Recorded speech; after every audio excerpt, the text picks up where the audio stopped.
Pamiarsa sadayana, wilujeng patepang deui sareng simkuring Siti Afsya Kalisa Hakim dina Warta Sunda. Simkuring bade ngadugikeun warta anu parantos disiapkeun ku redaksi.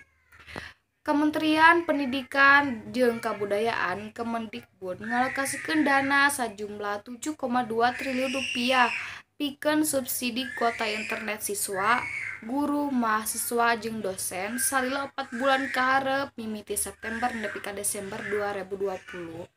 Rencanana, siswa bakal menang 35 giga unggal bulan, guru bakal menang 42 giga unggal bulan, mahasiswa jeung dosen 50 giga unggal bulan.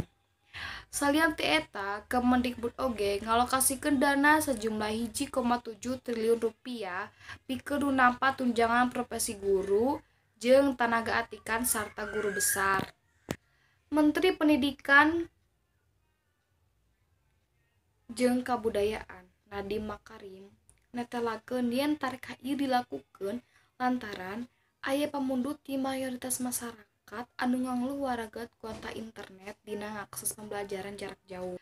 Pamiarsa, mung sakitu anu kapihatur, wilujeng patepang deui dina warta anu bakal dongkap. Amit mundur, amit mungkur.